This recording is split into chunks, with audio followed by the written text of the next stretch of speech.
बहुत समय पहले की बात है। द्वापर युग में श्री कृष्ण गोकुल में अपने बाल सखा के रूप में हर दिन कुछ नया करते थे।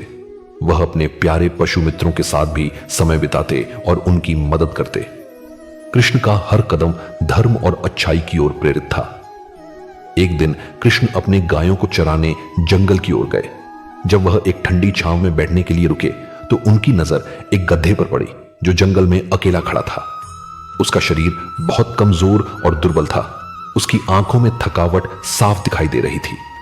गधा परेशान और दुखी नजर आ रहा था।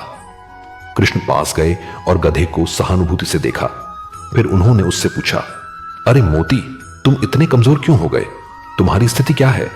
गधा सिर झुकाकर बोला, मालिक, मैं एक भारी सामान उठाने वाला गधा हूं।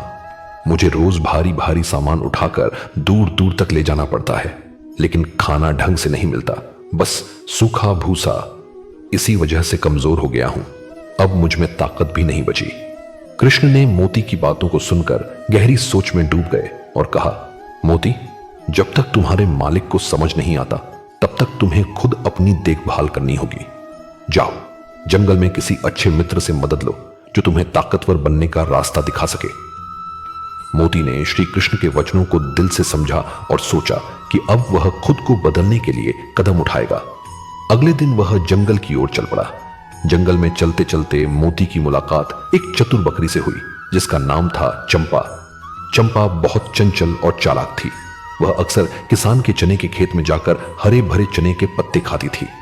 चंपा ने मोती को देखा और कहा, अरे मोती भैया, तुम तो बहुत कमजोर लग रहे हो। तुम्हारी हालत देखकर मुझे बहुत दुख हो रहा है। मोती ने अपनी सारी समस्या चंपा को बताई। चंपा ने सोचा और फिर मुस्कुराते हुए कहा, अगर तुम मेरी बात मानो तो मैं तुम्हें एक रास्ता बताऊंगी। चलो मेरे साथ, मैं तुम्हें किसान के चने के खेत में लेकर चलती हूं, जहां तुम आसानी से हरे चने के पत्ते खा सकते हो। इससे तुम्हारा शरीर स्वस्थ और मजबूत हो जाएगा। मोती ने पहले थोड़ा हिचकिचाया, लेकिन फिर कृष्ण की सलाह याद करके उसने चंपा की बात मानी और उसके साथ चल पड़ा। रात को दोनों खेत में पहुंचे और वहां उन्होंने ढेर सारे हरे चने के पत्ते खाए। मोती को जैसे जीवन का स्वाद वापस मिल गया। वह पहले से कहीं ज्यादा खुश और ऊर्जा से भरा हुआ महसूस कर रहा था। यह सिलसिला रोज का बन गया। हर रात चंपा और मोती चने के खेत में जाते, खूब खाते और फिर सुबह होते ही वापस लौट आते। कुछ हफ्तों में मोती की हालत में सुधार आने लगा। उसकी हड्डियां फिर से मजबूत हो गईं और शरीर में ताकत आ गई। अब उसकी चाल में जोश था और उसकी आवाज में भी दम। मोती को खुद पर गर्व महसूस होने लगा। एक रात जब मोती और चंपा खेत में आराम कर रहे थे, चांदनी हल्की हल्की खेतों पर छाई हुई थी। वातावरण में चने के पौधों की मीठी खुशबू फैल रही थी। इस सन्नाटे में मोती ने अपनी गर्दन उठाई और चंपा से बोला, चंपा, आज दिल बहुत खुश है, पेट भर गया है और मन हल्का लग रहा है। ऐसा मन कर रहा है कि मैं एक जोरदार गाना गाऊं।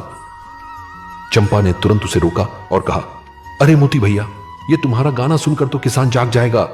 वह बहुत सख्त इंसान है। पिछली बार उसने एक गाय को चने के पत्ते खाने पर जमकर पीटा था। अगर तुम अब गाने लगे तो हमारी खैर नहीं।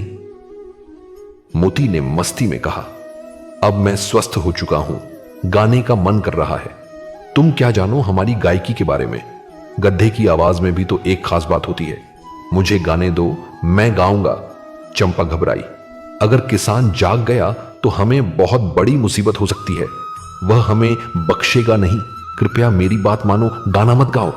लेकिन मोती ने उसकी बात अनसुनी कर दी और जोर से ढेंचू ढेंचू करने लगा। उसकी आवाज खेत में गूंज उठी। कुछ ही पल में किसान जाग गया। वह तुरंत लाठी लेकर खेत में दौड़ा और देखा कि वही गधा है जो रात रात भर उसके चने के खेत को साफ कर जाता था।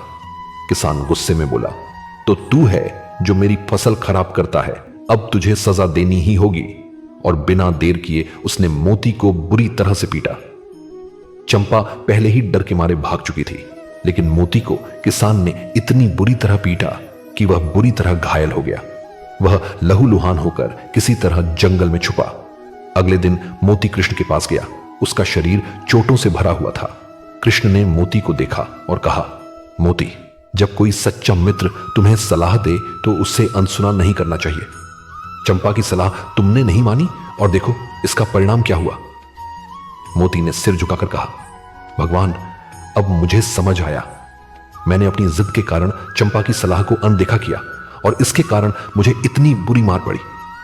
अब मुझे यह समझ आ गया कि जब कोई सच्चा मित्र सलाह दे तो उसे गंभीरता से सुनना चाहिए। कृष्ण मुस्कुराए और बोले, सच्चे मित्र की सलाह हमेशा आपकी भलाई के लिए होती है। अगली बार जब कोई तुम्हें कुछ कहे तो उसे ध्यान से सुनना। इस अनुभव से सीख लो। इस कहानी से हमें यह सीखने को मिला कि जब कोई सच्चा मित्र या समझदार व्यक्ति हमें कोई सलाह देता है तो हमें उसे सुनना चाहिए। अपनी जिद पर अड़कर उस सलाह को नजरअंदाज करना कभी कभी भारी पड़ सकता है। जिद और अहंकार हमेशा नुकसान का कारण बनते हैं, जबकि समझदारी और विनम्रता हमें हमेशा सही रास्ते पर ले जाती है। अगर आप भगवान श्री कृष्ण के सच्चे भक्त हैं तो इस वीडियो को लाइक करें और हमारे चैनल को सब्सक्राइब जरूर करें।